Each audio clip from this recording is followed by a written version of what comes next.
We're excited. We're jumping into a new series this week. We finished up, as has been mentioned, the whole book of Hebrews. We did that all last school year. We're getting ready to kick off a new series that we're calling Help. Help because we recognize that we all have different troubles and hardships and hurts and pains and all of that in life, and we never go searching for it, and yet it seems to find all of us at some point in time. And if there's any truth to troubles and hardships, is that they always seem to show up without warning, right? You never go planning for something. You never wake up in the morning and think, hey, today's the day that something tough's going to happen in life. And things tend to happen that way. And so we recognize that all of us are dealing with different hurts. We're working through different struggles. And maybe you're not in a place right now. You've probably worked through something in the past, or you're going to have some sort of hurt or hardship in the future. And so we just wanted to stop and take some time this summer to address some of these things that are kind of common hurts that we see pretty commonly across many people. Those might be some external hurts, maybe things like the loss of a job or the sudden unexpected loss of a loved one or some other thing that may happen. Maybe it's internal things like emotional struggles that seem to plague you day after day after day, and you're starting to feel the weight of it all. Maybe you're feeling the guilt or shame for things you've done in the past, and you're wondering, how do I deal with these things, and how do I deal with them as a Christian?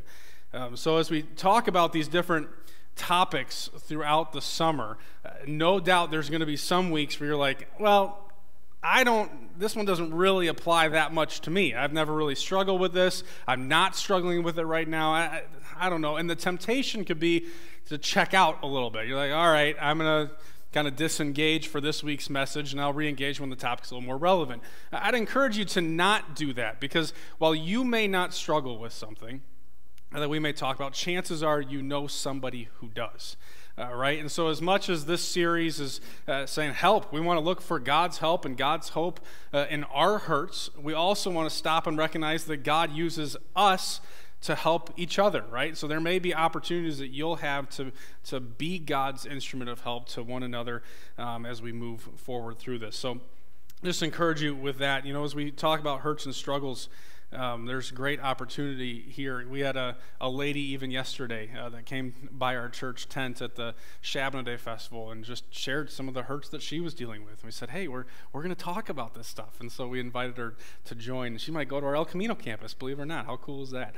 So pretty neat to see those opportunities. But we recognize that hurts happen. And Tim Keller once said, we got this to throw up on the screen, that at the heart of why people disbelieve and believe in God, at the heart of why people decline and grow in character, of how God becomes less real and more real to us, is suffering, right? And so as we talk about these things, it cuts deep, right? Our suffering cuts to the core at times. And so it's my prayer, and I hope it's our prayer, that as we look to God's word today and each week of this series, that it would help us all to believe more, to grow deeper, and to see God in a much more real sense in the midst of our pains and sufferings.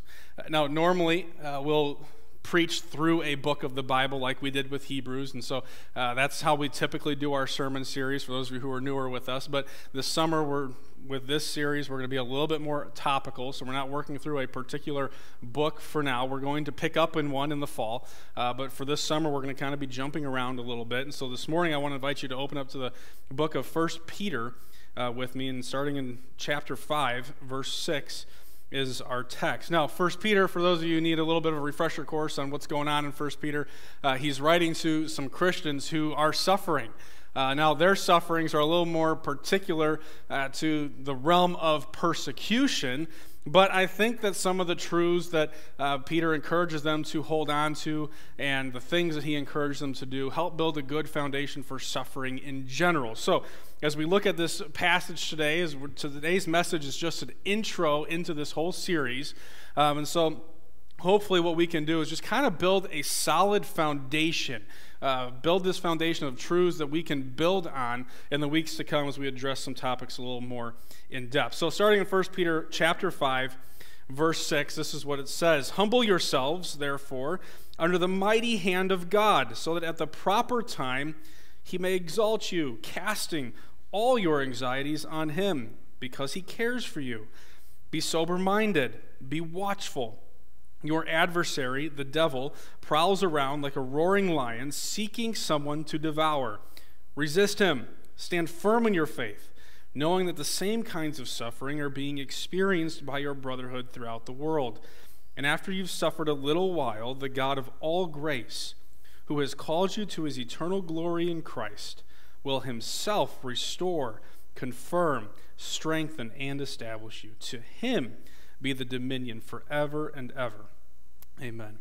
Would you go to the Lord with prayer with me? Heavenly Father, as we open your word this morning, as we kick off this series that we're calling Help, it's our desire that as we look to the scriptures, that we would see your hope in the midst of our hurts. Lord, that we would build today a foundation for understanding how to deal with some of these difficulties and trials and troubles and pains and sufferings of life, looking to you in all things. So, Father, you know our hearts, you know where we're at today, you know the struggles of our lives, and you know the joys of our lives. And so we come before you and we just ask you'd be in our midst, that you'd speak clearly through me and the preaching of your word, and that you would open all of our hearts to its truths. It's in Christ's name that we pray. Amen. Amen.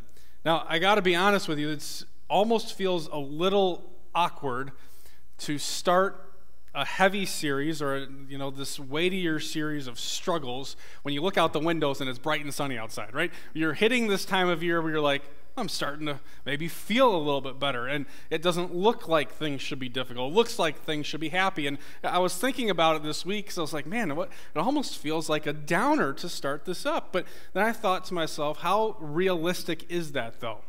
How realistic is it? That on the surface, sometimes things look so great. On the surface, things look so happy. Yet the reality of life can sometimes bring great troubles.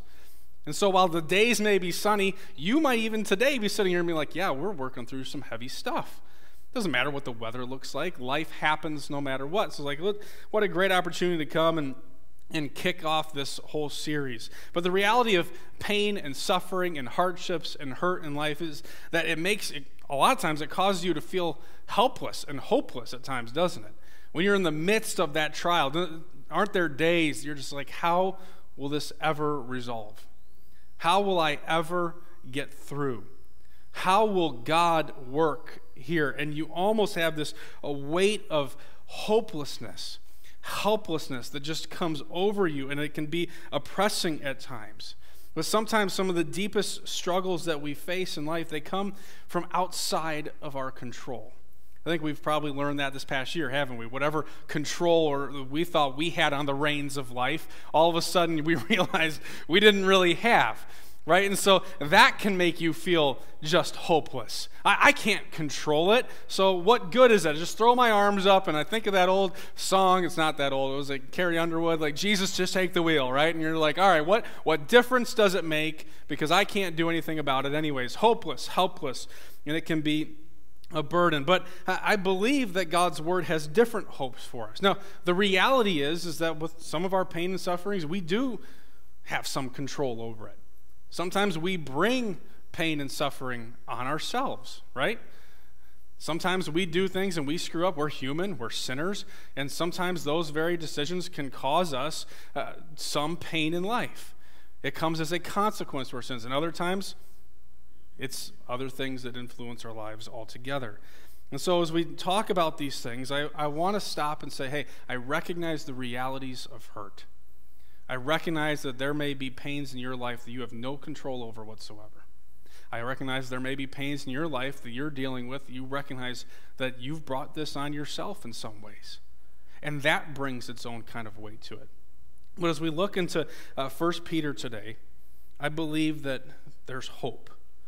I believe that there's hope, and that's why we're calling this series Help, God's hope for the hurting, because I think the scriptures speak to this hope in a number of ways. And first of all, as you look in our passage today, we're going to look at kind of three main headings, and we'll talk about a couple things underneath each of those. That right away, as you look into things, that we see, I want to start by saying that hope is found in the midst of your hurting. Hope is found by rejoicing in who God is.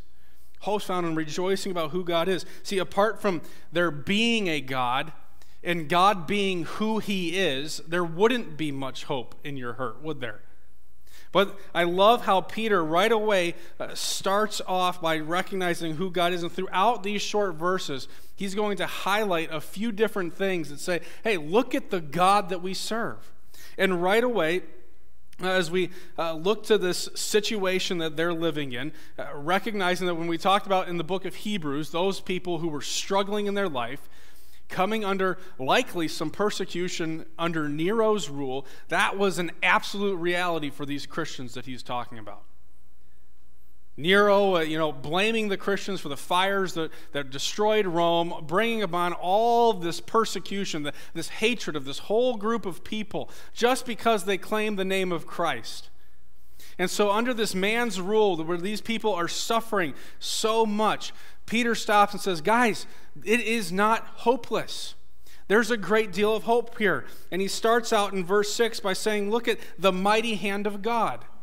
He reminds them first and foremost that while Nero may have a lot of power, and while Nero may have done some things that brought some hardship and suffering upon them, Nero's not the one with the greatest amount of power. Remember God's mighty hand. Humble yourselves underneath it. And so right away he says, listen, he wants to remind these Christians that God's might it's unparalleled.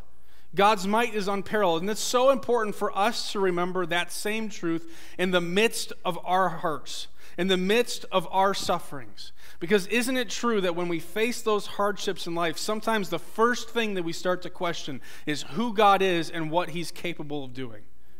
And so that's why I want to start this whole thing off by saying, hey, if you're hurting now, or if you're going to be hurting next week, or next month, or next year, whenever hurt comes, rejoice in the God that you serve. Rejoice in who he is. He is a God whose might is absolutely unparalleled. There is no principality or power of this world that can triumph against our God. Now, it's so important to remember that perspective that they're hearing this message in. Could you imagine being that spot where because of the actions of one individual, your life is at risk? Your loved ones might be persecuted, tortured, killed. And you're stopping to think, that guy's got so much power. If he wouldn't have done... No, remember God's mighty hand. There is no power or authority on this earth that is not subject to God. He is more powerful than any situation. He is more powerful than your boss that maybe drives you a little bit nuts throughout the week. He is more powerful than that medical diagnosis that you got. God is powerful. And that does not always mean that he is going to change that circumstance, but stopping to remember that God is, one, able, and he is powerful to do it. Man, that gives us some hope. I would, right now, thinking of Shadrach, Meshach, and Abednego, right? You remember that? They're threatened to be thrown into that fiery furnace, and they say, our God is able, and he will rescue us. But if he doesn't, we will still not bow to an idol.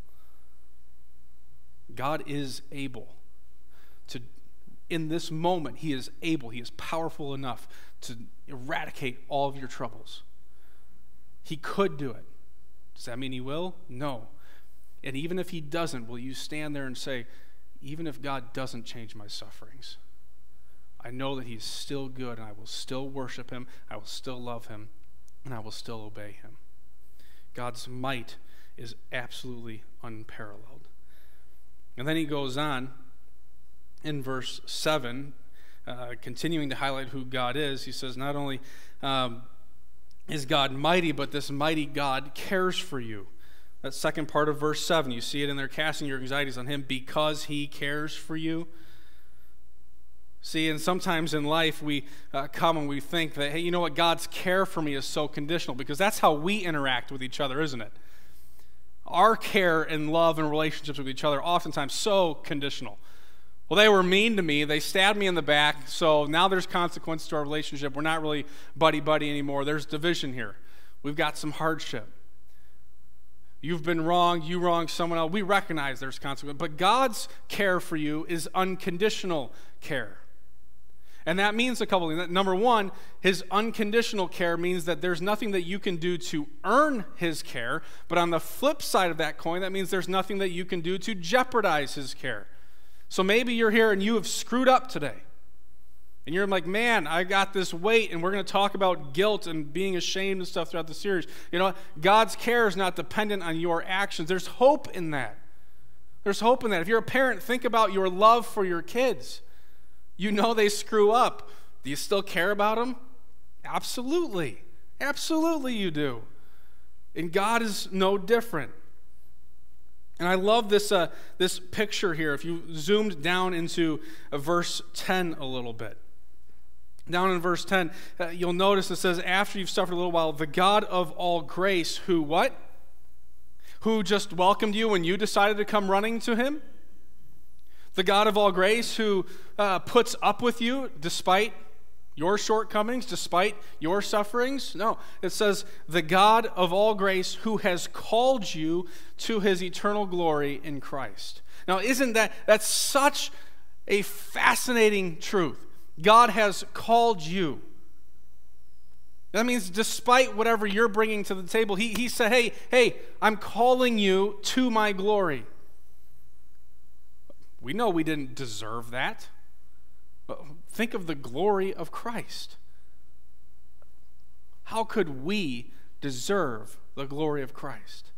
Yet God cares so much for you, man, that he calls you to that. So it's so important for us in the midst of our suffering. I remember some of the deepest sufferings that I've experienced in life, and I know people have suffered much more than I have. Isn't that one of those things that we question? Does God really care? Doesn't he know what I'm dealing with? If he really cared, wouldn't he help alleviate that? Well, God cares, but he also knows what's best for us. He also knows what's best. Third thing, looking at who God is to see that very glory. God's glory is an unfading glory. Think about that for a second. An unfading glory. Think about the stars in the sky.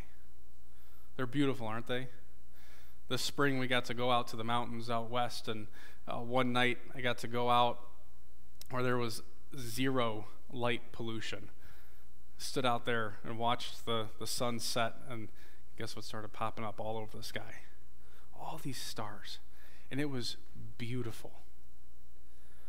But what happens to a star? Does it last forever? Even stars end. But the glory of our Lord is unfading. It is an eternal glory. You remember what Hebrews said about this glory? This is a long time ago, so you're going to have to dig back through the files a little bit. Hebrews chapter 1, verse 3, Jesus is the radiance of the glory of God.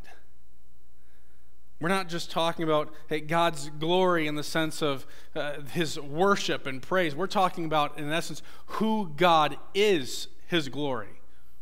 Unfading, unchanging. You want to see that? You look to the person of Jesus Christ.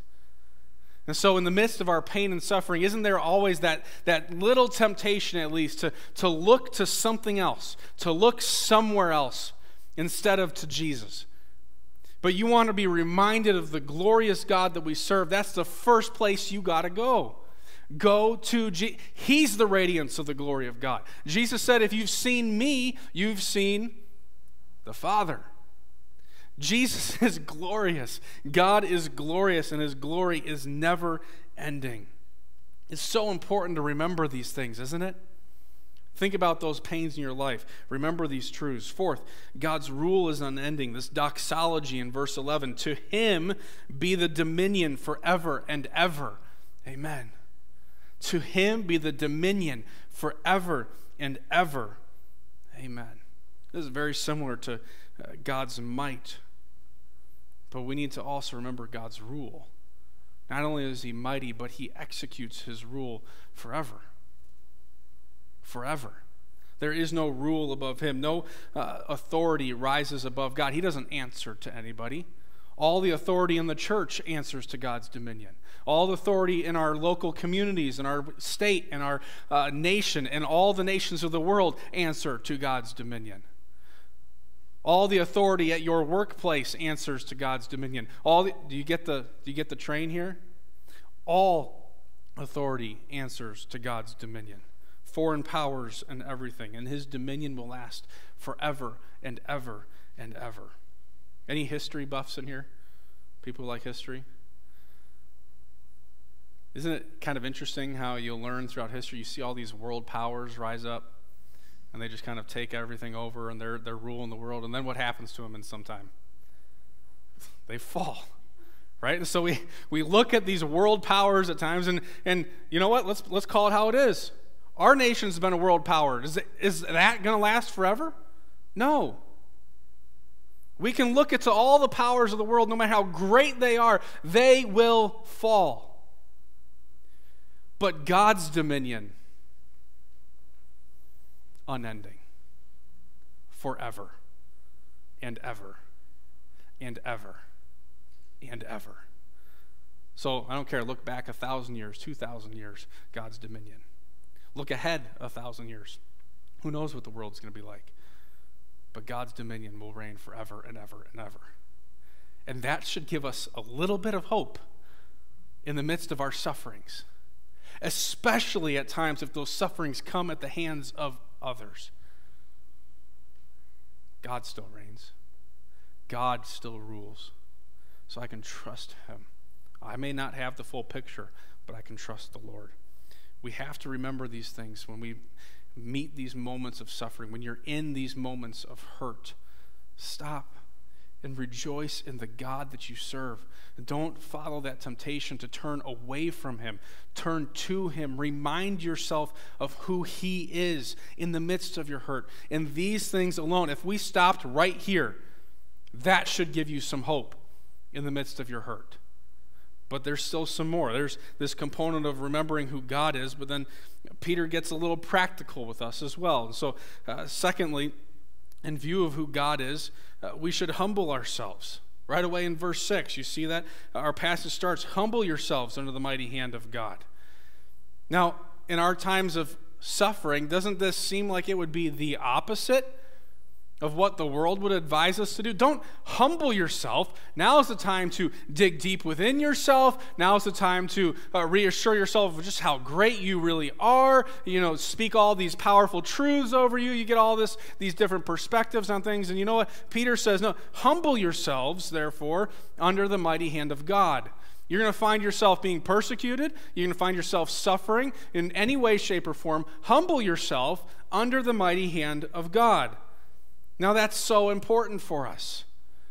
But what in the world does that really mean?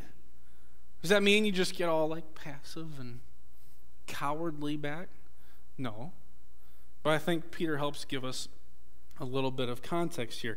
Now, this idea of humbling yourself, with the foremost, we could say, implies surrendering your status. It involves surrendering your status. Now, let me explain that in a couple of ways. Number one, we surrender our status by forsaking and getting rid of any of these feelings of entitlement that we have.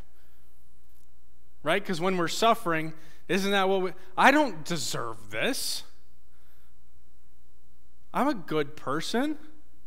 I've done X, Y, and Z. I volunteered. I helped out at our community event. I volunteer in the church nursery. I help out around the building. I'm nice to people. I do my absolute best to be kind. You know, I'm never blast out in anger. I'm respectful online. I give to the church. You fill out the list for you. And don't we do that sometimes? God, I don't deserve this. I don't deserve this. But what's the reality? And the hard pill to swallow is that we're not really entitled to much at all. As a matter of fact, I remember a time in Job where didn't God say to Job, who's given to me first that I must repay him? But everything on the earth is already mine. So let me ask you then, what have you given to God that he owes you anything?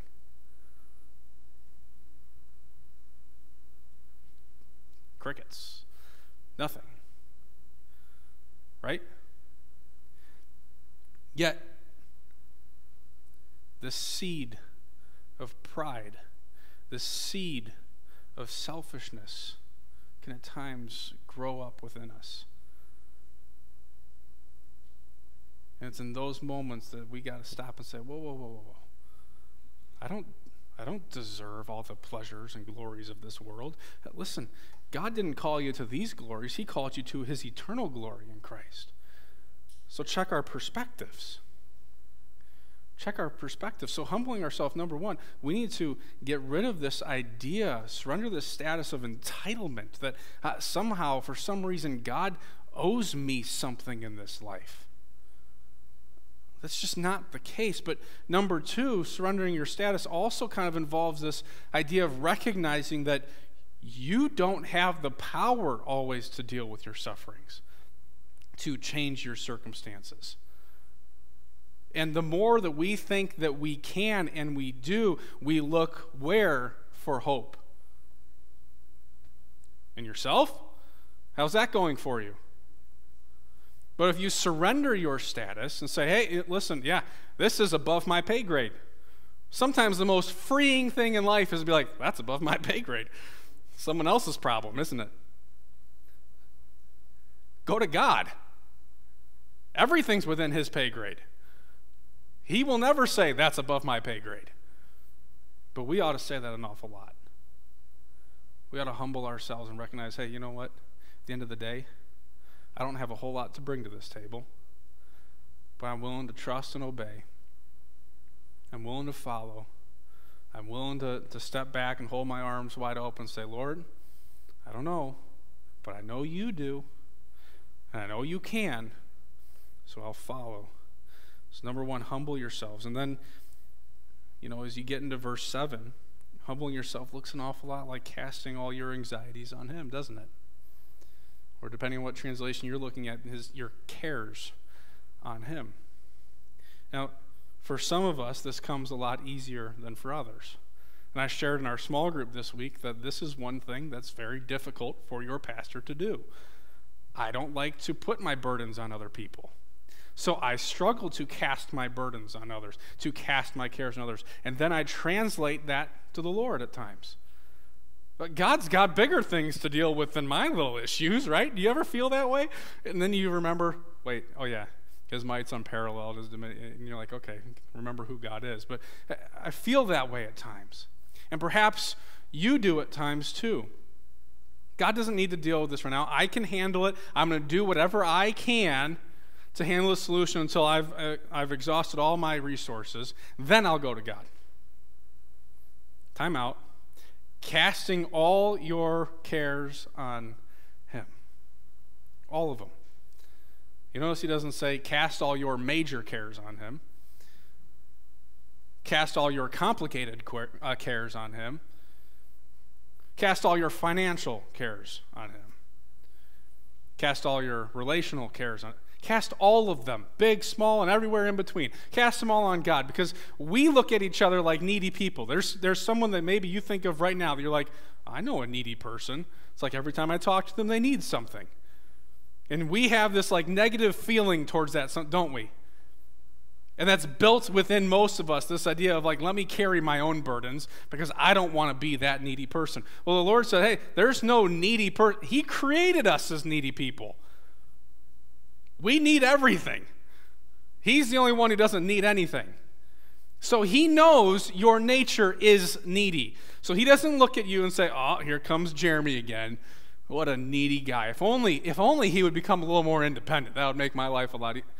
God doesn't deal with us that way. But the enemy would sure like us to think so, wouldn't he? Because wouldn't he love it if we decided we wanted to keep all of our cares to ourselves? Cast your cares on the Lord. It's freeing. It's freeing. Now, this idea of casting comes from the world of fishing. Any fishermen? Any people like to fish? Okay, a few. All right, now, we do a lot of like casting, right? But their world of fishing was like casting, right? They take the big old net, cast that net, all right? That's this picture of what to do with our cares. It's not like, oh, let's nice finesse, right? I'm going to get it right. No, he's like, chuck it at him. Throw it off of yourself. Chuck your cares at God. Say, Lord, I'm giving this to you. Now, does that mean that it's going to go away right away? No, not at all. But what it does mean is you've cast the burden of it to him. So, no, your situation may not change, but man, how you go through that situation, that can change like that. Because instead of trying to carry that weight yourself, you're saying, I have chucked it on the Lord. He's carrying the weight of it, and he's carrying me through. Cast your cares on him. Sometimes we need those pictures, don't we? Like, oh yeah, because we're like, oh, here, Jesus, yeah, I got a little bit of a situation. Lord, I'm giving this to you. Help me out. Help me out.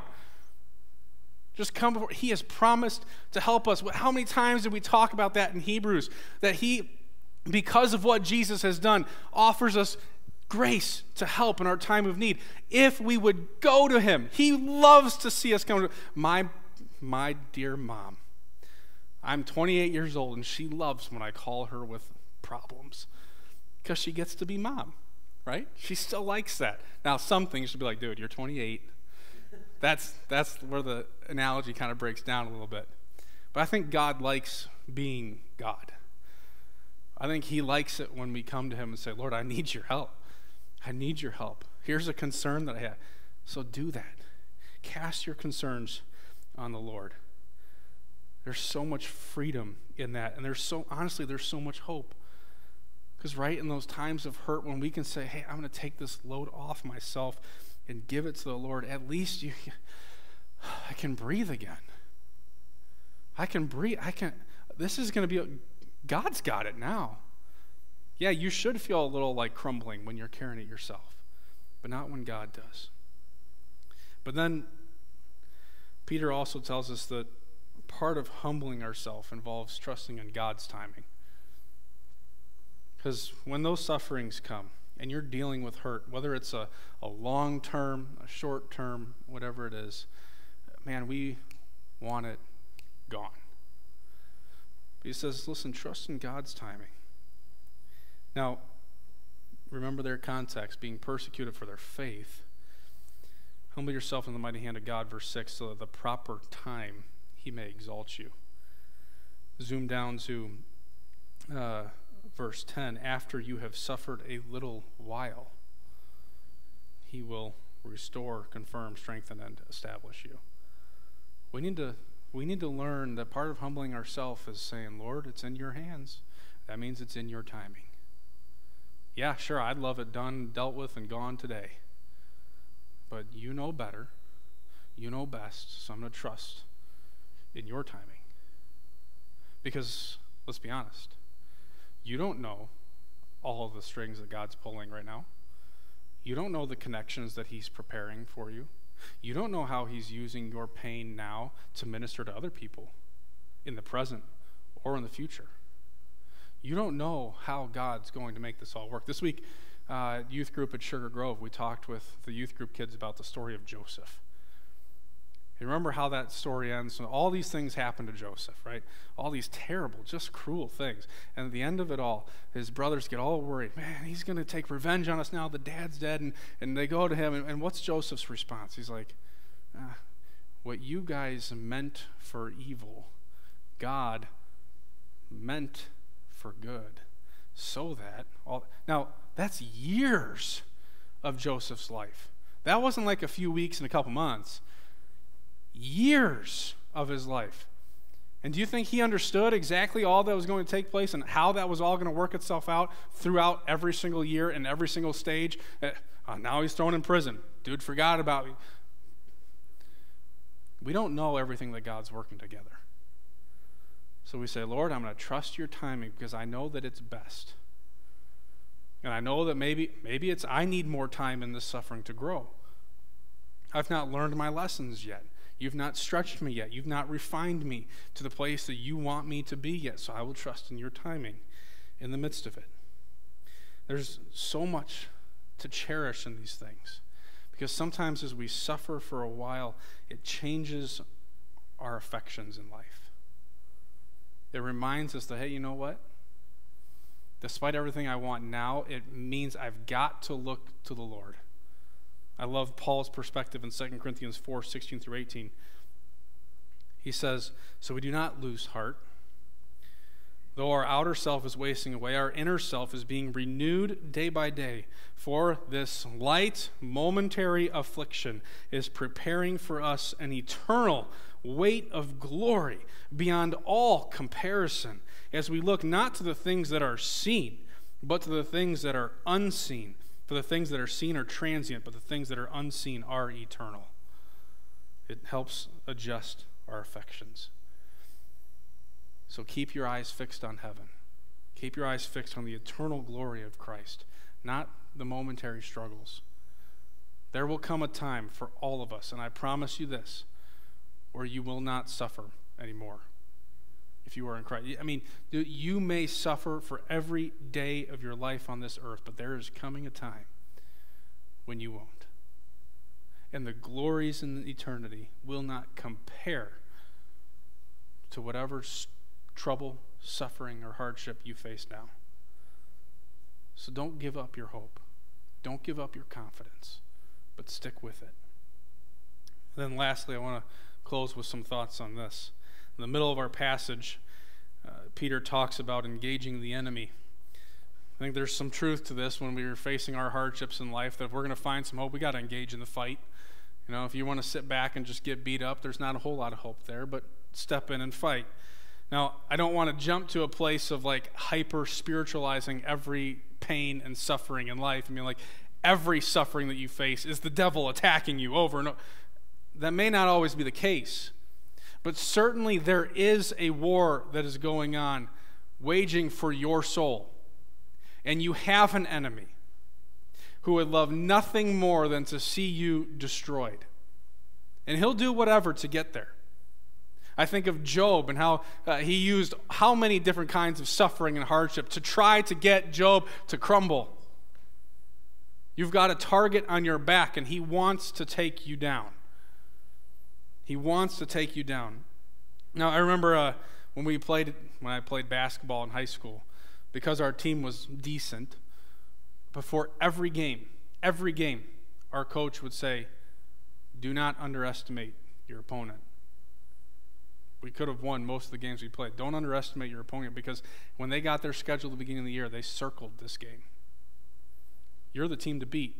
And he wouldn't say that to puff us up.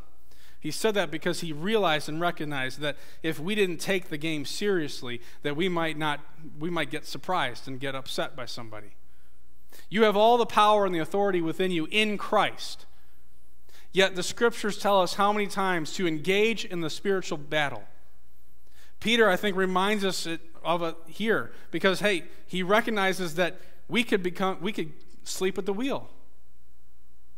If we're just disengaged and we think, hey, there's nothing going on, then we will not engage the enemy. And then we might struggle in the fight. So engage the enemy. And a few different ways that we can do that that we see in our passage. Number one, be alert to his attacks. Verse 8, be sober-minded. Be watchful. Number one, sober-minded, not literally talking about going and getting drunk. Okay? But in this sense, what he's speaking of is not becoming drunk or intoxicated in the passions and pleasures of the world. That's one threat for us, isn't it? That we can become so consumed with the things of this life that we become disconcerted with the things of eternity. That we become disfocused on the spiritual battle that's going around. So don't be intoxicated with those things. Be sober-minded. Keep things in perspective. Check your affections. Now, I know many of you, and I know many of you would say, well, I'm not there. I'm not infatuated with the things of this world. I'm okay. Herein lies your problem or your threat, which he added watchful for, I think, is a very important thing. Literally, we at times can sit back and say, hey, I've set up the boundaries. I've set up the guardrails. And we just put it in auto drive. So there's going to be no threats that come here because we're not watching this on TV. We're not listening to this kind of music. We're not going to these kind of places. We're not engaging with these kind of people. Whatever those guardrails are in your life, and you say, hey, you know what? Now I have hit auto drive because if I just stick within these guardrails, I'm going to be fine. And you go to sleep. He says, no, be watchful. Be watchful. Because your enemy is cunning and he's sly.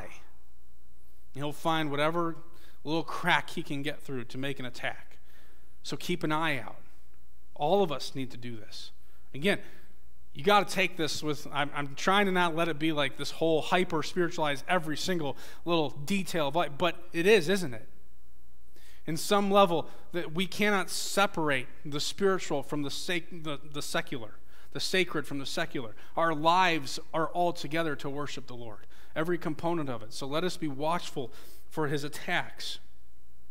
And number 2, he says, stand firm, resist the devil. Firm in your faith. We've talked a lot about this, so I don't want to belabor it, but I want to just stop and say, hey, man, remember in those times of suffering when you are tempted to look for some other source, or you're tempted to doubt your faith whatsoever, stand firm. Stand firm in it. Because standing firm reminds you of who God is. It reminds you of what God has accomplished already in your life. It reminds you of who you are and whose you are, which is so important for us in those battles. So stand firm in your faith. So rather than in those times of suffering, you say, man, I'm just not feeling like getting into, spending time with the Lord today. I'm just going to go take a nap, or I'm going to go to bed early, or I'm going to sleep in today. I'm not going to, whatever. God understands. Stand firm. But no, if there's one thing I need today, it's to make that a priority, not to brush it off. So stand firm in your faith and resist the devil. Lastly, stand together in the trenches. And I think as we work through this series, there's some hope in this, because there's no greater challenge than fighting a fight by yourself, is there? Feeling that nobody else will understand, nobody else knows the struggles that you're facing. Nobody else is you. Nobody else knows. Stand together in the trenches. You'll notice there in verse 9, knowing that the same kinds of suffering are being experienced by your brotherhood throughout the world. You are not alone. You're not alone. You are not designed to fight it alone. There are others. There are other Christians that may be struggling with the same things you're struggling with. There are other Christians who maybe have struggled with it. And I think the devil would like nothing more than for us to say, I don't want to share my struggles. I'll just keep it to myself. And I get that. Some of us are close to the vest kind of people. We're like, we don't really like to get things out there. I'm kind of one of those people. We need to share these things because you're not alone in the fight. You're not alone in the fight. And can I just say this too, that if somebody comes and shares one of their struggles with you, isn't our temptation to sometimes kind of look down our nose and I'm like, you struggle with what? Don't judge people for their struggles. Love them. Help them. Pray for them. Minister to them. Come alongside them. Because, man, I think that whole judge and separate and keep hidden, those are the little deceptions that, oh, you're better than they are. Oh, you're all alone. No, it's all garbage. Stand with the truth. Stand together in the trenches. Life's not always easy. We need one another around. That's what God created the church for. To worship him, to be together, to come alongside one another, to show each other what it means to follow Christ, to pray for each other, to encourage each other, and be there. Be there. So if you're in a small group this summer, I encourage you, consider how you might be able to share your burdens with others. Consider how, be wise in it, but how do you kind of peel back the layers of the onion a little bit so that other people can come and they know what's going on in your life. And they can stand with you and encourage you and fight that fight with you. You don't need to do this alone. And I know that oftentimes that feeling of, man, I don't want to share because someone's going to think less of me, will keep you in this place of staying isolated and carrying that burden by yourself. But I can tell you from experience, and probably many of you could too, that when you actually do share it, you've got people with you. And it's okay, and you'll find that most people don't want to judge you, but they really do want to help and care. So I hope that this is able to give us somewhat of a foundation that as we talk about different topics and different struggles throughout this summer, that we can remember these truths. We can remember who God is. That we remember, humble ourselves under God's mighty hand. That we would engage in the battle. These things can help give us some hope, give us some ammunition in the fight against the struggles that we'll face. And they'll come if they're not here now. But remember, above all things, we ought to go to the Lord. He's working things out in ways that we won't always understand, and he will give us hope. I love Romans 5, 8-5. Paul says, but we rejoice in our sufferings. We rejoice in our sufferings, knowing that suffering produces endurance, and endurance produces character, and character produces hope. And hope does not put us to shame, because God's love has been poured into our hearts through the Holy Spirit who's been given to us. Let's seek God's hope together this summer, and I believe we'll find it.